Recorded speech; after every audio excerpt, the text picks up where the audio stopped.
Hey everyone, welcome to the LLESA Speaker Series featuring Jeremy Troupe-Masi. My name is Jen Walsh. I'm a registered dietitian and I'm part of the Working Well team. If you're not familiar with Working Well, we are the LNL Health Promotion Program and we have some super fun and tasty programs coming up in the next month. First, don't forget to register for 5 to Thrive. That is our annual nutrition challenge. All you have to do is record eating fruits and veggies for 21 days, and you could get entered to win some really cool prizes and get some points. And we're also having our very first Flavor Fusion Festival next week, which is on February 20th from 11:30 to 1 p.m. in the Research Library. We're going to be showcasing local Livermore vendors, offering some samples from our LLNL community, and there will also be a live food demo. Jeremy Troupe-Masi will also be there. So come by, pick up a Working Well Flavor Fusion cookbook and some other really cool swag. So today's talk is being recorded and will be available on www.llesa.com. And in case of emergency, please proceed out of the exits here in the front or in the back of the room where you entered to the meeting area near the West Cafe. And lastly, for remote participants, Lisa will randomly be drawing winners for some of Jeremy's spice samples. So I am so excited to introduce you our speaker today. He has a degree in hospitality and tourism and has spent the last 10 years working in the California food and beverage scene. After he and his industry were pushed to their limits during the pandemic, Jeremy began blending and selling spices out of his home as a way to remain engaged with his community and local food scene. His spices offer playful packaging and serious ingredients, helping to bridge the gap between quality and approachability. He serves as the vice chair for the City of Livermore's General Planning Advisory Board and is on the board of directors for Livermore Downtown Incorporated. Please welcome my very good friend, Hey-o. sommelier, chef, serial entrepreneur, Jeremy Troupe-Masi. All right. All right, well, here we go. Thank you. All right. Okay, well, here we go. Just going to stage a few things, going to get the timer going. Don't talk too much. Hello, thank you all for being here. Thank you for the introduction, Jennifer. Thank you, Lisa and the Lisa team for having me. I'm a local Livermore resident who otherwise just drives by the fences and wonders what the heck goes on in here. So it is cool to be on the inside for a day. And it's also next week, February 20th at the Flavor Fusion Festival. Hey, yo. So with that said, let me grab my, I have the power today. This is me, Jeremy Troupe-Masi. I also reply to Jim in the kitchen, but happy to be here. So, what can you expect today? This is, I'd say I spent a lot of time with this one. These are the topics that I'd like to cover today, some of the things you can expect, but relative to eating local, my spices and just spices in general, I hope to maybe challenge your why as to why you eat, why you put things in your mouth. At the very least. So let's dive in. So actually, before we completely get started, but by a show of hands, how many people have joined one of these before out of curiosity, one of these speaker series? Okay, so quite a few. We got some regulars. Somebody that raised their hand, just tell me why you joined. I want to make sure that I'm on brand with what, why you're here. I saw that hand. Why don't you take it away? Why do you come to these? I love food. Okay, yeah. That's not the wrong answer. Can someone give me one more on that side of the room? No pressure. All the pressure. That's fine. Okay. Well, whether it's for a lunch break, because you like to eat, because you like the topic, I'm happy to be here. So I do think you're going to find some value from what I have today. So here we go. So here, who I am. Before we jump all the way in, the nature of my work gives me the opportunity to promote and speak about the many amazing people in this region, in this town. And it's not as often, or it's becoming a little more frequently, that I get to talk about myself. And I'll be honest with you, it's an opportunity that I enjoy sharing my story, not because I'm a narcissist, but because it gives me the opportunity to hear me talk about who I am. We live in a world where social media gives everyone access to you, and it's very easy to judge people, on their cover and whatnot. I just think it's an important practice to hear you talk about who you are. Get out of your head and just listen to it. So that is just me taking a moment of gratitude to recognize why I'm here. I'm here for me as well. So again, thank you for listening. So with that said, I'm a sommelier. I'm a chef. I'm a small business owner. I started this journey about 12 years ago, 12, 13 years ago. Sports had a lot to do with why I was able to move around the country for education. I found myself in a very, very small town in Wisconsin. Anybody from Wisconsin here? Anybody know Menominee, Wisconsin Stout? Not too far from Eau Claire. So went over there to play sports. Men kept getting bigger. I didn't. And I realized that it was time that I kind of shift my focus. And I got lucky. Fate, sports, whatever you want to call it. I landed at a place that had a hell of a hospitality program. And that's when I began to learn that I could do this as a profession. It's not just a commuter industry that pays you on your way to the next thing. So I learned a lot there, and I owe everything to my experiences there. So I went on to, graduate with a degree in hospitality and tourism, jumped straight into my industry, brought me back home and allowed me to touch a lot of things. So, to the point, hospitality is a wide-reaching industry, giving its professionals a wide variety to make impact on, on their communities and their industries. Like I said, it's much more than just serving or cleaning tables. Everything that I've done in my industry is why I've been able to sit on the board of directors for, Livermore Downtown Incorporated, while alongside Stephanie Sheng here, I get to make impact in my community as the vice chair of your General Planning Advisory Committee. It has been a very powerful communion that I owe everything to, and even in our differences, we all want to be taken care of, and hospitality allows me to do that. So I continue to expound upon it, and I'd say relative to the why. I guess addressing my why is something that we'll spend the rest of our lives trying to figure out why we do things. But relative to this, some of my best moments growing up were around a dining table, and all of these things that I now do allow me to recreate that with you all. Wine has a unique way of putting you around a dining table of some sorts. Food obviously has a unique way of putting you around a dining table. My spices have a unique way of putting me around a dining table, and that's my favorite place to meet you. So that's why we do this. That's why I do this. So we move on. We're here. This is a very unique place in the Tri-Valley. We're all familiar with this picture here. I mean, just by a raise of hands, we got a lot of people that live here in Livermore in the Tri-Valley. Do people come from too far, right? Like I said, this is all mystery as far as what happens in here. For all I know, you guys could all be from Mars. But we live in a very unique place here, historically and even now. Looking back, Livermore is one of the first stops as you headed into what is now the greater Bay Area, whether you were looking for gold, whether you're looking for freedom, whether you're looking for a new home.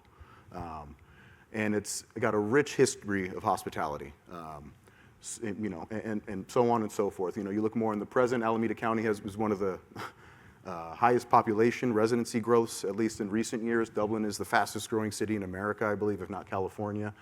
There's a lot of wonderful reasons to be here, whether you're in Danville, Dublin, Pleasanton, Livermore.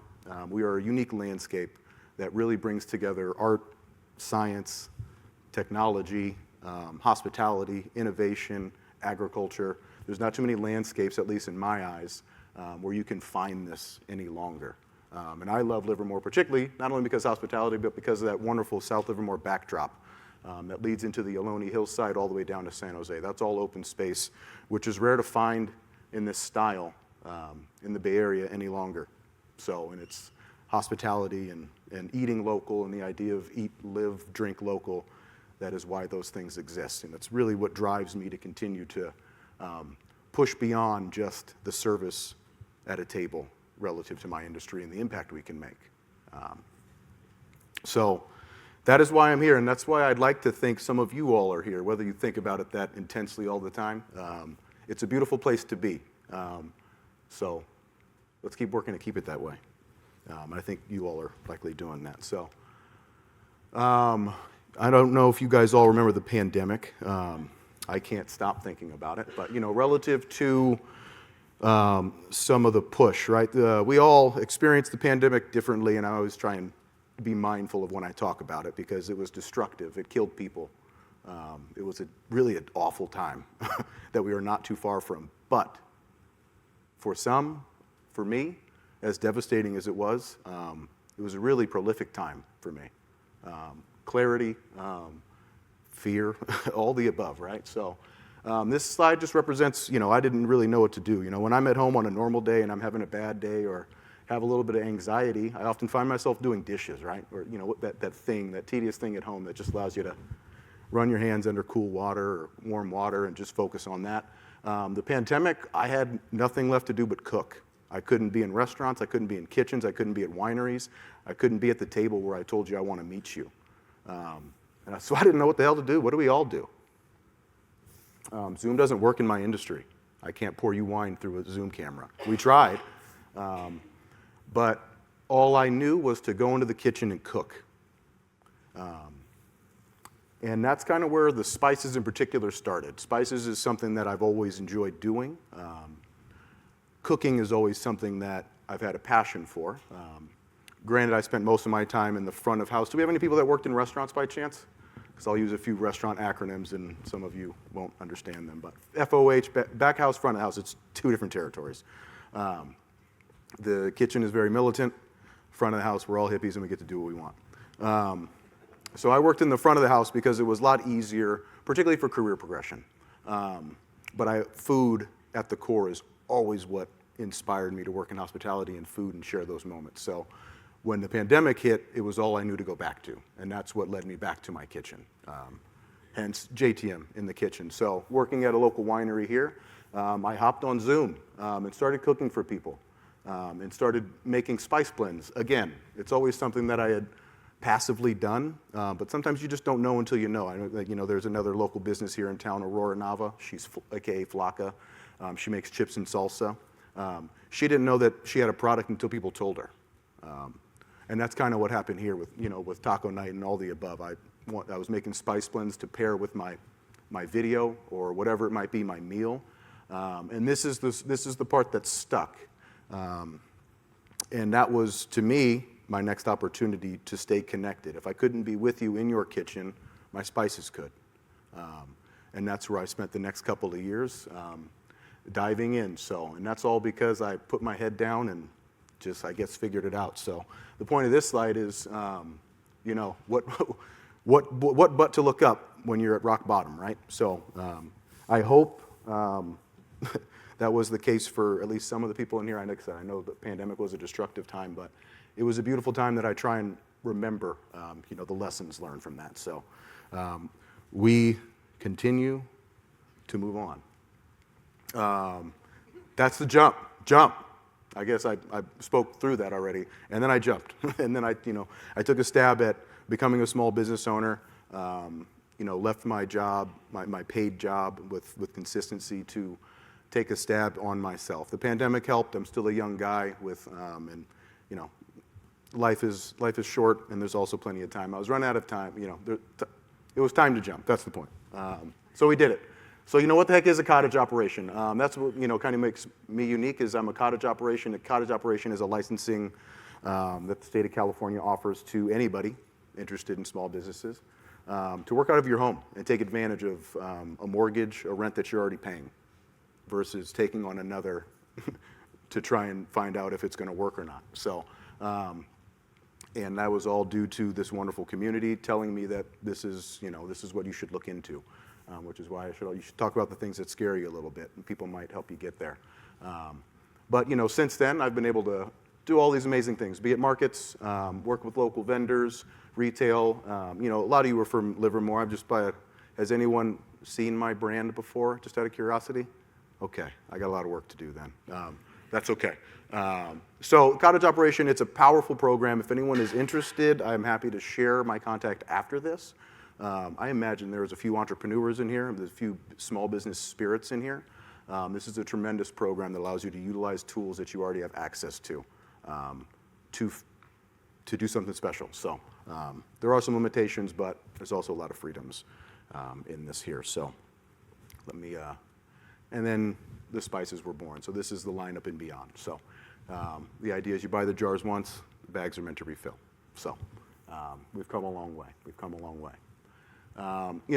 There's obviously, I'm here to talk about the health benefits of spices. Ooh, come back. The health benefits of spices as well. I think I'd like to start down here is, eating fresh homemade meals is one thing in conjunction with exercise. The point preparing your food, incorporating spices is the key, at least in my experience, to living a long, wonderful, healthy life. Something I recognize is that eating good food, having the opportunity for a fresh homemade meal is also a privilege. But if there's one thing that I hope you might take out of this today, it's this along with all the stuff that spices do for you. So it starts with recognizing that spices are not only to impart flavor into your food, but they are here to. They were, long before they were flavor agents, they were often medicines and whatnot. And just taking us back a little bit, going into history and using things for what they were intended for. So cinnamon is something I use often. It's probably something you use often. And it can help combat, lower blood sugar and effects in diabetes. Cinnamon sugar is a different story.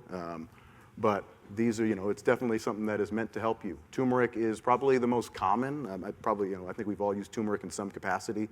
Turmeric is a very profound spice that it doesn't take too much, and you don't really need much of anything else. But it can reduce inflammation in the brain and help with Alzheimer's and depression over time. All these things are over time. You're not going to have a bowl of turmeric and rice or whatever it might be, and it's not going to fix you. The idea is that you create habits in your cooking in your life that make these changes, and so on and so forth. Ginger with nausea. You ever had the ginger tea? You got upset and mom made you, her lemongrass and ginger tea little concoction that kind of cooled you down. Maybe it didn't do anything, but it made me feel better up here, and maybe that's the point. Garlic, outside of making your breath smell terrible, is good for your heart. As we get older, and particularly with certain races and ethnicities of peoples as well, we are all a little different in that, the arteries in your heart tend to tighten up. And they become less fluid, less flexible, and that's often why we have strokes and heart attacks. Eating garlic is something that provides dexterity over time to those blood vessels.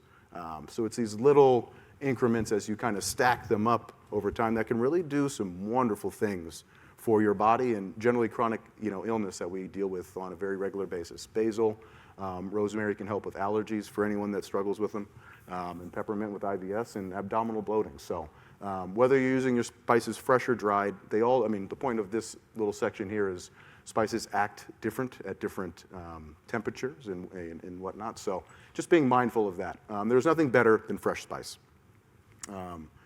But the way we often incorporate them are frying and grilling, and it's just important to know how you're using them. But at the end of the day, use them. That is also the point. Don't not use them if you're grilling or frying.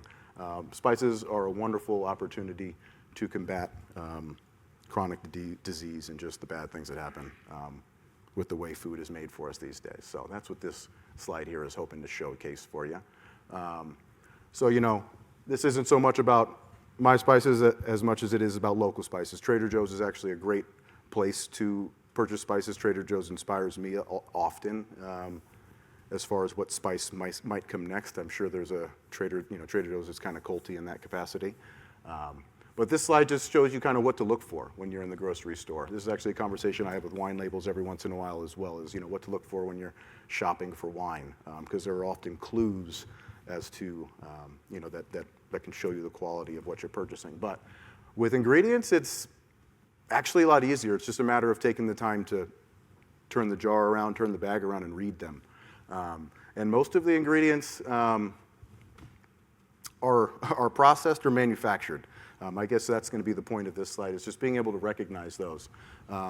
Ingredients in spices like mine and Trader Joe's are things you can pronounce. Maybe not things that you're always familiar with, but if you can't pronounce or know what a natural flavor is, it's probably not natural. It's probably not for you.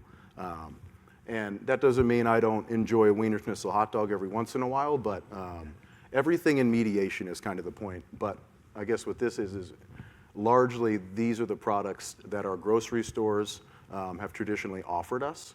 And it's going to take some conscious effort for us to kind of break those habits. And the easiest way to start is simply turning the ingredients around or turning those packages around and reading them. Maltodextrin can cause intestine I can't even pronounce the word. This can cause damage to the intestine and increase the risk of inflammatory bowel disease. You know, these are all things that actually are strangely, uniquely being talked about right now. I'm trying not to talk about any politics or government stuff, but it's, you know, food health is something that is being talked about. It's a prolific topic right now. And whatever is to come from this next regime, if they can take a stab at food, I'm on board for at least that. Because that is adding life and years to all of, you know, this beautiful place here that is uniquely ours. So I'm hoping that we all continue to pay attention to at least this part, and really understand what's going on in your food. We have a history of convenience through both laziness and necessity. There was a time where, you know, particularly after the war, and we'll get to a few slides about that, where we needed to ramp up food supply. We had a lot of people coming back from overseas, and we had to take shortcuts to do that.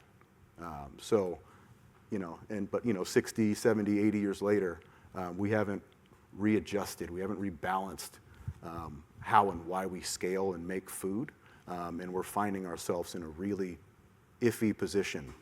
Grandparents and parents are dying too soon for reasons that aren't genetic, and it has a lot to do with what we're putting in our bodies. So if there's anything that this slide can tell you, is just take a second to slow down and read the ingredients, whether they're mine or whether they're from Trader Joe's. I would implore you just to try and eat local. Let me make sure I'm on point here. So, you know, moving on, 7 benefits to eating local. So this leads into the next slide here. So eat local, drink local, live local is kind of my little catchphrase that I'm trying to add life to here. Hopefully we're beginning to bring some life to what that means. But locally grown food is full of flavor. The general rule of thumb, if you had to define what is eating healthy, there's a long version. In short, generally the closer something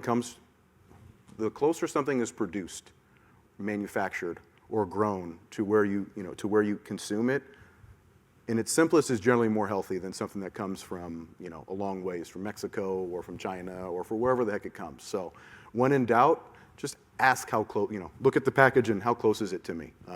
That is one simple tip that you can take away today and get better at eating local or eating healthy or eating cleaner. So, you know, food that comes from closer to you is often gets the privilege of being picked at peak ripeness. I think we've all had the strawberries when you're walking through the farmer's market. That time of year, you're like, oh, strawberries are black or blueberries are back.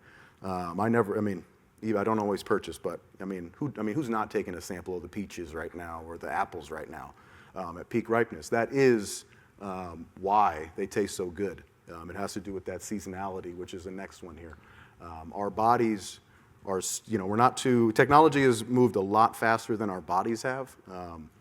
And it's why in the wintertime you drink a little more red wine or you feel like soup. Or in the springtime you're ready for the veggies and all the lettuce wraps and whatnot and the bright food. That's our instincts. That's our bodies telling us, you know, what we want to eat. That's still ingrained in us, even though we don't know, you know, we're not shown that, we're not told that as much as I would like us to be reminded. So it gives you the opportunity to eat seasonally, and that will make you feel better. We are organic matter, just like Mother Nature. We just look and act differently.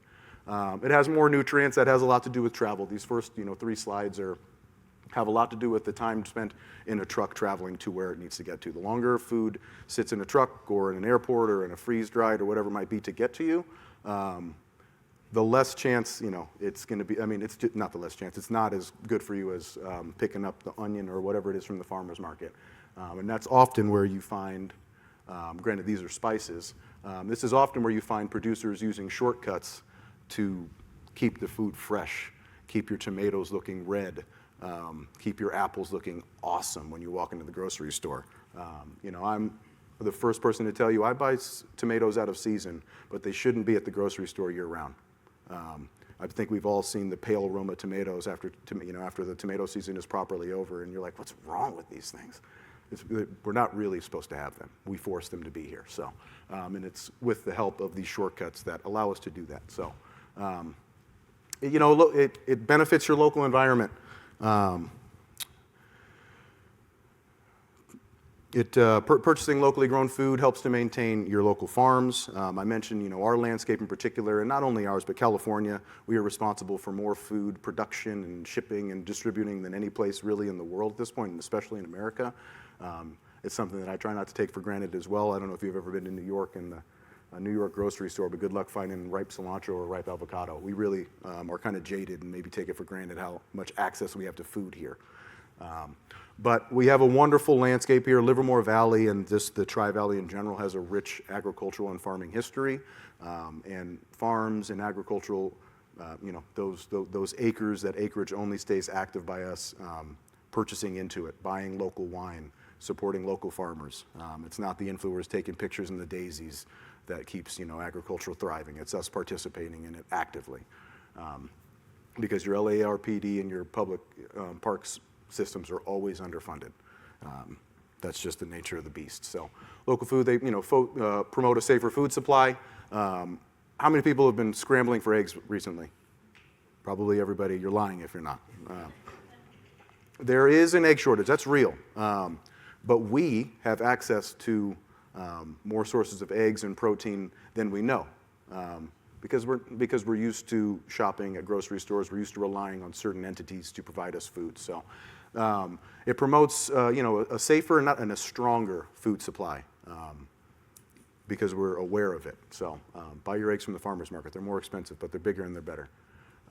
Access to the growers who are the specialists behind the food you will ingest. I mean, I tried to think of the good analogy, the good metaphor, but at the end of the day, who is better to talk about the food than the farmers whose hands are still dirty because they pick that onion or they pick that thing that day. And you can ask them all the questions that you need to about the food. And they are excited to talk about it. So there is an excitement about food that is intrinsic in us. And it's why I personally love being at the farmers market. The farmers market in general, next to restaurants, is probably the most powerful tool or medium that food has to reach us.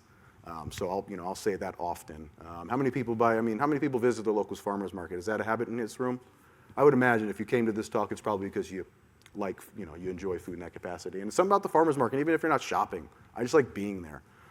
Sometimes they have a coffee pop up, so I like buying the coffee from there because I just like being there. The energy, the colors, and the free fruit every once in a while. And it helps to build a stronger, support local economy. We mentioned the pandemic, as destructive as it was. How many of you knew that Livermore didn't lose a single restaurant? Livermore in the Alameda County, but specifically the Tri-Valley, has a higher capita of entrepreneurs, cottage operations, small business producers. That is something that we are known for in the region. And I think because of that economic diversity, and our general awareness. I'm not here to tell you that we're not aware of that. We live in this town likely because you participate in this. You're here at this conversation likely because you participate in this. But that resilience, that diversity in sourcing and small business is why we were able to actually thrive a little bit more so than other regions in the Bay Area. And I'll talk about wine country in particular. Livermore Valley wine country, one of the most historic wine countries in the region. Been here since the 1850s. We are, if someone told you they were flying to California to go to wine country, chances are you'd think they were going to Napa, because Napa's Hollywood. It's where all the big players are, and they've done it right for all intents and purposes. We are a very well-kept secret, which has played well for us, and now we want to burst out of that. But the point being is, during the pandemic, the Napa Valley struggled because they solely rely on agritourism. Locals are moving out of there. They're closing down schools at the moment. They have not spent as much time building up their local, that local sector as we have developed. That's why I sit on things like the General Planning Committee and work with Livermore Downtown East, because it's bigger than just food. We thrived. I was working in wine country at the time, and how many people I heard joined us from Napa, be it because a flight was canceled, wineries closed, or they just live in the area. That resilience, that diversity in our economy is what makes us strong and what really makes us thrive. So it's kind of a pat on the back to us, and you all have a lot to do with that as well. We are everything to do with that. So what's our simple takeaway here? The closer something grows to you, it is generally a healthier and safer option. That makes sense. What do we got? So eat local economics. Whoa. This was a fun slide to put together. And it really is, the power of a single spend. This is kind of really just further talking about the power of a dollar. So, you buy spices from JTM in the kitchen, or any of you who shops at the local farmers market. I go to my local Story Coffee. I buy my coffee. Paul over at Story Coffee supports local soccer. And kids get to play soccer, and parents get to coach their kids. That's a privilege. That's a beautiful, wonderful thing. Being able to get off work because you work at the labs. You only live in Dublin, and you're home soon enough to coach coach your kids and all the above. Team holds a banquet at the First Street Ale House, and it all kind of reciprocates. First Street Ale House does a local fundraiser, or Jeremy goes to the farmers market. He pays the management company, Foragers Market, who continues to support local merchants and provide us a platform, our incubator. That's definitely a word I know you all understand here, and that's, when you think about food and agriculture as a technology, it's important that we are provided those those spaces for us to thrive and fail and learn and grow. And the farmers market is one of those. Market incubates sustained. He pays season, whatever, et cetera here. Farmers and ranchers get to reinvest in their land. That's how we get to keep this stuff. So on and so forth. I buy more spices. Whole Spice pays employees. So on and so forth. And this is really how we begin to, bring to life what it means to eat local, drink local, and live local. So it's just a reminder to spend that dollar locally. It does stretch farther than you know. Stronger communities, strengthen local businesses, environmental sustainability, wealth retention, resilience, self-sufficiency, and cultural preservation as well. Spend that dollar here. So I'm going to pause for just a second. Do we have any questions in the crowd, or shall we keep moving? That works for me. Going once, going twice. Okay. Great show. So next, I wanted to take a stab at debunking He Who Shall Not Be Named, and that is MSG. Anybody watch this show? It was a great show, right? Come on, those guys were great. And I'm sure everyone's familiar with the Harry Potter up there. MSG, what's the big deal? This one is this one's fun. So most people don't know that the MSG being bad for you, it's a hoax. Spoiler alert, it's not real. In 1968, the New England Journal of Medicine published an article literally called Chinese Restaurant Syndrome, and attributing an array of symptoms to the food additive villain: headaches, flushing, numbness, nausea, chest pain, all the above. The media at the time, it blew up, and they put it everywhere. And from that, a lot of studies were done on MSG. Sadly, most of the studies that were done to prove that MSG was bad for you were done in increments at 5 and 30 times higher than the actual, the general dosage or serving. So the point is whatever was going on with MSG at the time was really being bastardized by our local media, not local, but national media agencies, and even the FDA in many regards. It was not the best of times, and this is one of those tread lightly lines here without talking about everything, but it was a moment in American history where we were certainly maybe trying to attack somebody in particular. But at the end of the day, this is where I have to fake being a scientist real quick. So, what I've learned in this is that MSG, it's a natural occurring compound that happens in a lot of food. Glutamate is the actual protein, and MSG is the salt ion or the salt molecule associated with it. But the long and short of that is it's something that's present in more food than you know, and it's something that is received in your body in a very natural way. And there's a graph that I saw online that probably makes more sense to scientists.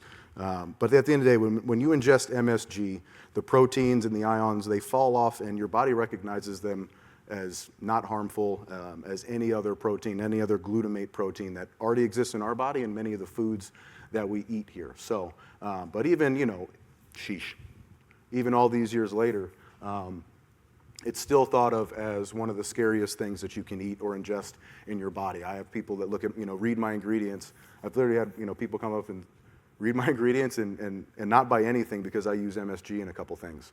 And it's not a battle that I'm going to have with you over my table. But it's just a shame that we are so far off. So if there's a takeaway that you can, like, MSG is not bad for you. Everything in moderation.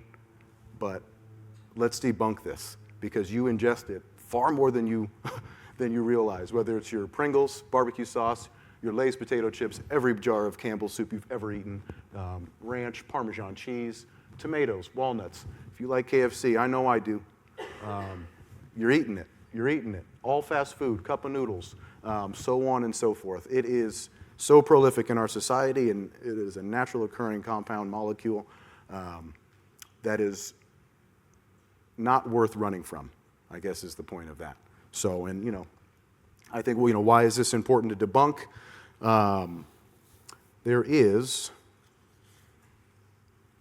So there's a phrase that says, art can be a mirror of reality, society, and the human condition, reflecting the artist's emotions, experience, and the world around them. You can't convince me that my mother slaving over the stove for 7 hours making gumbo isn't an art form. Spices are my art form. And my blends are my art. I often joke with people. They ask me, what's your ethnicity? And in all honesty, man, I'm 50 shades of beige. I'm a lot of things. And I'm everything and nothing at all. And my spice blends give me the opportunity to create and embody interpretations of a very wide variety of cuisines and cultures and foods that are important to me. And one in particular is Asian. I'm married to a beautiful Malaysian woman. We spend a lot of time in Asia, and these are some of my favorite things I get to make. And debunking MSG is important. And I got a room full of you here, so we don't have to talk about this at the table. So with that said, these are a couple of products my newest products here that I can't wait for you to try. Chili oil is not here today, but furikake will be incorporated in some of the food that you try today. And I think some of you might be able to take a bag of it home. Chili oil is one of the most traditional Asian condiments. I think here in the States as well, we've seen that chili crunch phase going around. And it is a prolific product right now. With that said, mine's not chili crunch. This is more reminiscent of the chili oils you'd enjoy while eating dim sum. Furikake is a traditional Japanese condiment, rice sprinkle. It literally translates to rice sprinkle. That was invented by a pharmacist in about 1907 to add more nutrients, an important thing. Remember we talked about how spices were used as medicine first? That 2 years in the making. I'm very proud of that, but that's why we debunk MSG, because it's important. That's why. Not just because I use it. So these are just a few ways that I use it, in my home and cooking. It's a good time, and when you think about using spices, we will touch on a few ways here in a minute, but at the end of the day, just do it, just try. Give it a shot. It's not going to taste too bad, and if it does, don't tell anybody about it. Keep it off Instagram. But with that said, sounds good, but how the hell do you use them? So, there's many ways to season. Most people will do it prior to cooking. The marinate, whether it's dry or wet, gives your spices the opportunity to penetrate proteins and really dig into the food, and beyond just the initial layer, the top layer, the outside layers of what you're eating. Seasoning while cooking is also important, and that's what temperature kind of plays into.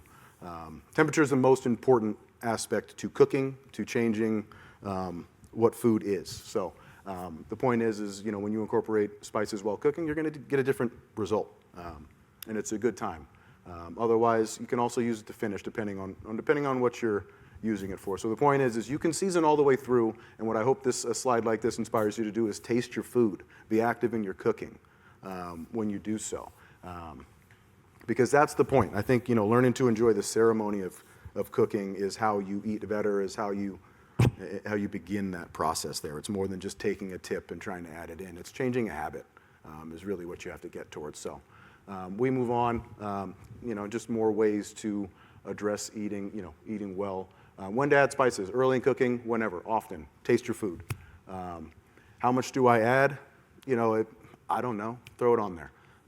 But generally a teaspoon is, start with a teaspoon. If you're making a meal from 3 to 4 people, start with a teaspoon. You can always add more.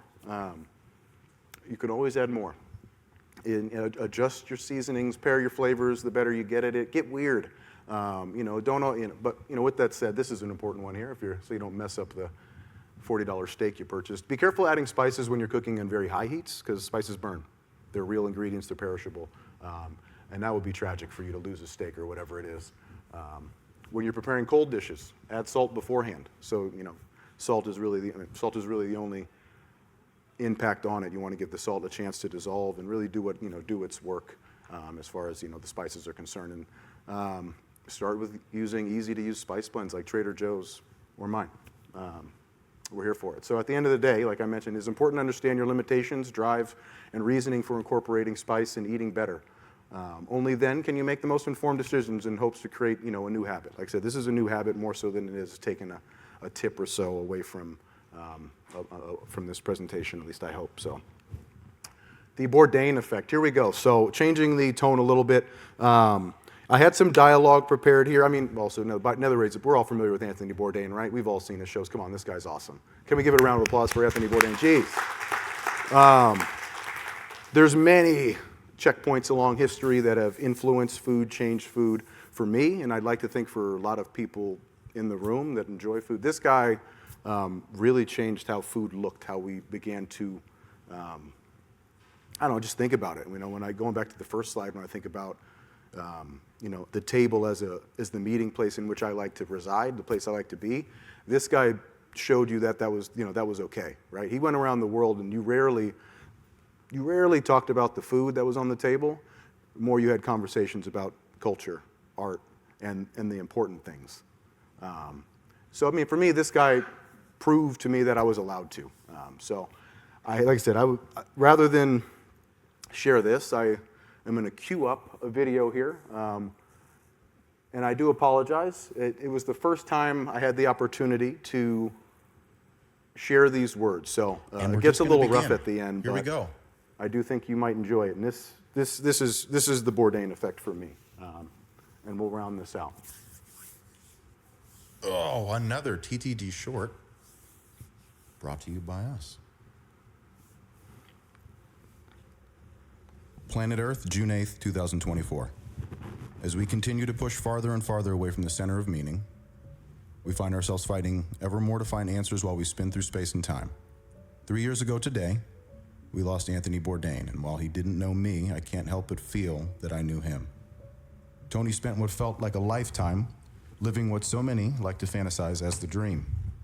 Traveling the globe, experiencing life, love, laughter, and even sorrow, all through food. A life that so many of us would kill to experience, but for Tony, living this dream would become his undoing. This Manhattan-born journeyman would spend most of his time growing up in Jersey, his father an executive at Columbia Records and his mother a staff editor at the New York Times. In Tony's case, the apple did not fall far from the tree. And after graduating from the CIA in 1978, Tony began a life in restaurants all across New York.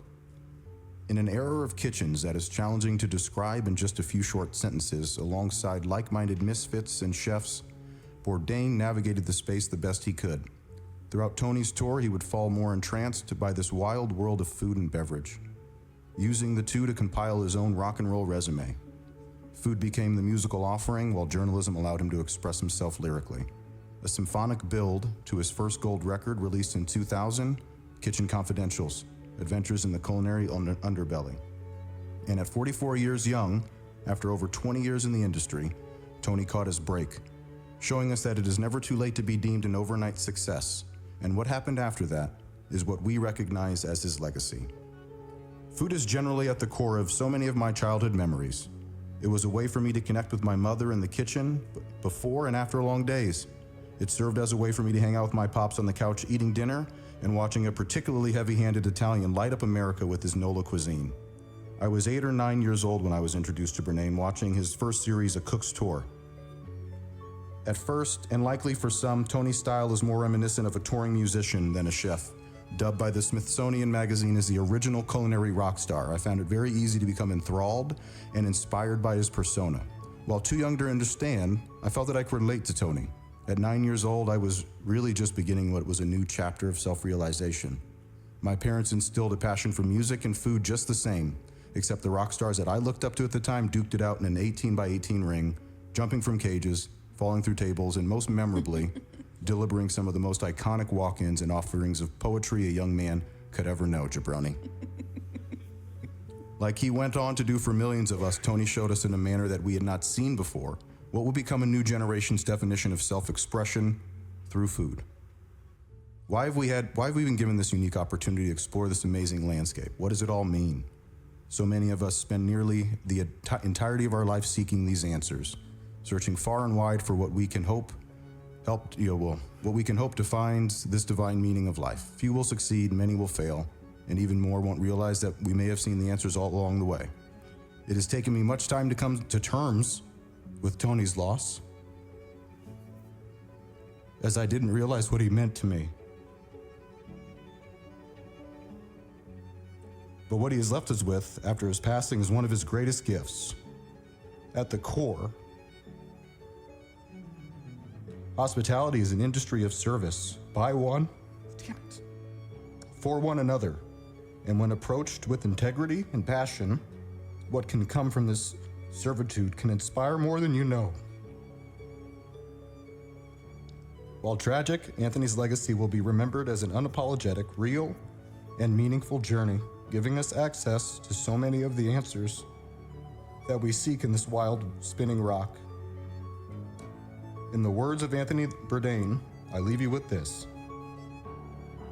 Tell me what you eat, and I will tell you who you are. Man.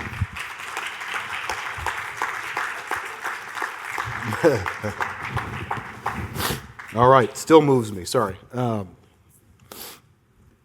That's the impact of food.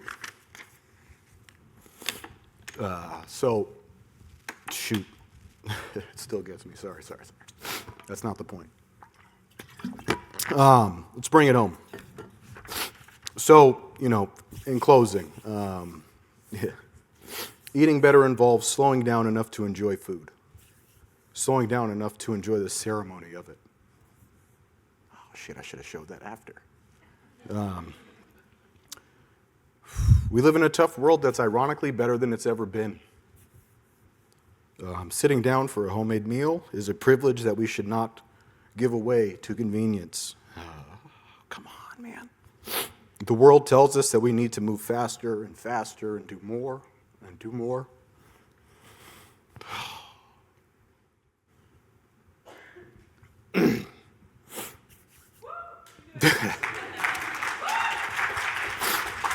Man, sorry. I'm sorry. And that may not change, but I implore you to take advantage of what is yours and what should always be yours. And that's your lunch break. That's your breakfast. That's your dinner. That's your snacks. Food is the love letter to your body. So, you are what you eat is not just an annoying phrase your parents used to say. It's a wholehearted truth. If you choose to eat garbage, you will feel like garbage. You will, perform like garbage. There's no way around it. So, if you really want to make changes in your diet and health, it's crucial that you update your why, which is why I spent so much talking about mine. So, I would implore you to remove the materialistic associations for eating better and make it about people.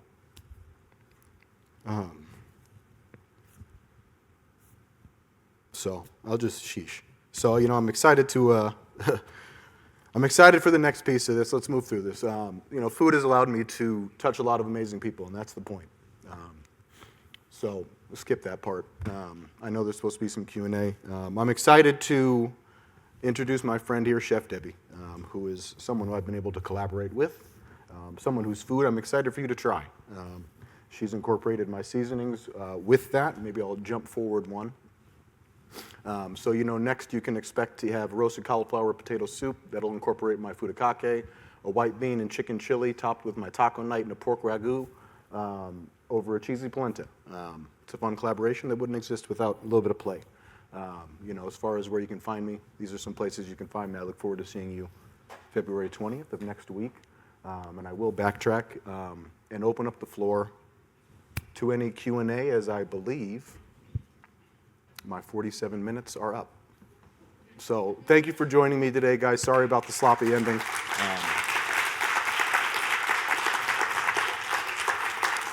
There's a question over here. I'm not playing that video anymore. Hi. I just noticed that MSG, does that mean it's high fat? Just saw a sentence of it that said MSG was high fat. Will you say that one more time for me, please? On the slide, she saw that it was said that MSG was high in fat was next to it. She was wanting to make sure that she read the sentence correctly. Let's go back.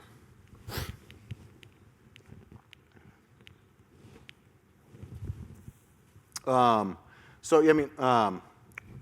not sure where she was referencing that. If she can point it out, I'm happy. But otherwise, I think it was the one before it. so the point is, it's not. I think where it was shown on the scale. On the scale here. So this isn't. So I guess I didn't do a good job of describing what you're seeing here. Is this what she was referencing? Yeah. So what this scale is here, a study was done by the Washington Post, and these are among the top 10 things that worry Americans as of 2023. The most common things they look out for when purchasing or making food buying decisions. So added sugar being one, at the top of the list. Is it too salty? Preservatives, etc. Leading up to MSG, which is still in rarefied air relative to people's fear of it. So this shows that 42% of Americans are still very fearful of making purchasing and buying decisions if food has MSG. So that's what this graph is showcasing here. I'm sorry I didn't do a good job of describing Thank you. that. Yeah. Any other questions? We did, while that's moving, we did have one from the WebEx audience. They're curious what types of salt you prefer to use in your cooking. Yeah, it's a good question. In my spices and in my cooking, I use a lot of kosher sea salt flake. It is a bigger granule, and generally, salt's actually a really interesting conversation because they're not all created equal. And regardless if the package says sea salt on it, all salt comes from the sea, unless it's like rock salt or Himalayan salt. But kosher sea salt is generally less processed. Unfortunately, a lot of salt in recent years has been tied to plastics and heavy metals incorporated in them. It's also one of the safer brands and styles of salt to use. Table salt is among the most processed salt that you can use. It also has a higher sodium content per granule than a bigger flake of kosher sea salt. So my preferences when I'm cooking are kosher sea salt flake, which are those diamond boxes that you can find usually on the bottom shelf, Morton, Diamond, whatever it may be. I also enjoy pink Himalayan rock salt, and I use a lot of Malden salt, which is the big, sexy salt flake, which are even lower in salt per flake than a kosher sea salt flake. It's kind of interesting because they're bigger, but I'd say kosher, Himalayan rock salt, and Malden are the salts that I use most, as well as MSG. I forgot to say it, but MSG, while it's not salty, if you were to put MSG on your tongue, it would be umami. That's what it would feel like. But it would also satisfy your salt receptors as well. A single granule of MSG is a quarter of the amount of sodium as a single salt flake, but has significantly more power, significantly more horsepower. So you can actually use less of it and still kind of mimic some of the things that salt might add to your food. So MSG unconventionally as well. So you came out with your new chili oil in the furikake. Do you plan on expanding out your offerings into other spices, such as like curry spices and that type of thing? So the answer is yes. I am taking my time with it, as I am just still limited on what I'm able to do, working out of my home and whatnot. I do share that residence with my wife, and she can't wait for me to grow out of it. So the answer is yes. I'm also enjoying, relative to the Chef Debbie and restaurants, I'm also enjoying playing with other revenue streams, other partnerships. So I'm the Everything Bagel Seasoning and Bagel Bliss Seasoning at Wing and Bakery. And those partnerships don't always involve, So I mean, I'm enjoying playing in those sandboxes, and I usually get to create a lot of spices that don't hit the market, at least yet. But curries are certainly something I'd like to play with, if my clientele would be into it. I've been a little hesitant too, or do people want to get as weird as I do? So, chili oil and furikake will kind of open some doors for me as far as how curious people might be to my spices. From the back. Hello. As I understand, all things being equal, nutritional value of organic versus conventional produce, or the average person being able to detect any flavor differences, doesn't seem to be supported. What's your opinion on organic versus conventional versus GMO foods? So I agree. I mean, unless you're trained to pay attention to the sometimes subtle differences in conventional versus organic. Conventional food, processed food, they've gotten really good at mimicking some of those flavor profiles and whatever it might be. Organic doesn't mean the same thing as it always has. Our food system continues to get smarter and find more shortcuts to work ways around. But I guess how I would answer is that I make an effort to purchase organic, and even more so, I make an effort to purchase local, because organic doesn't matter as much to me then, because I know where it came from. So, does that answer any part of your question? I don't think. Just wanted your opinion. Yeah, I don't. Yes, I mean, I try and stray away from it. Like I said, at the end of the day, I'm still a human. I still buy food that isn't organic every once in a while. Like I said, I love me a good Wiener Schnitzel hot dog, man. I probably got $7 in a coupon in my pocket right now. But in moderation, and whenever I have the opportunity to purchase organic or purchase local, that is the habit I try and remind myself to make or take. So I'm curious. You didn't speak much about your sommelier training, but Aha. I'm going to ask you about it. Yeah. So as a Tri-Valley resident, I'm curious where you buy your wine, and I'm curious when you go to buy wine for a dinner party, like what do you look for in the wines that you buy? Because I would love to offer a nice wine to my guests, but I don't really want to spend $100 on it. So. Yeah. No, that's a good question. I will tell you. Becoming a sommelier was one of the best history lesson I've ever had. We should have done that in high school. But when sitting in the room and running through these cultures and whatnot, you do with a glass of wine. It was a great opportunity. But if it did one thing, it made me cheap, man. Our wines are too expensive in this country. Don't tell anybody. I spend a lot of money on imported wines. Just the economics of their system, their agricultural system, their wine system.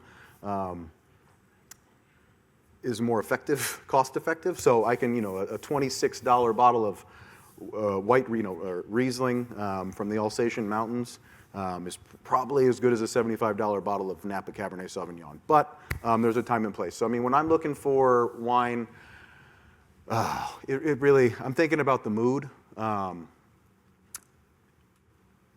And oh shoot, I mean, yeah, I'm a monster, man.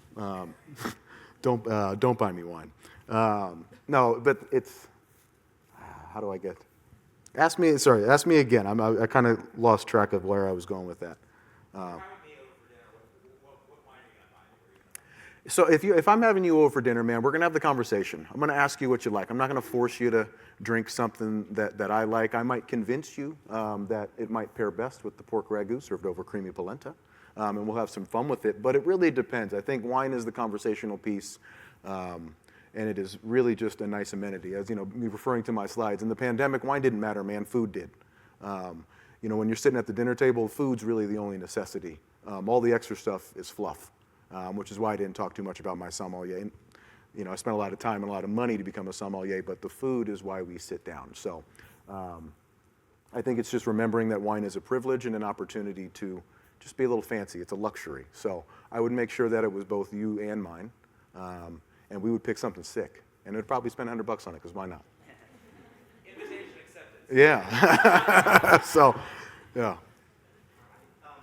One last round of applause for Jeremy. Thank you for being here. Thank you very much.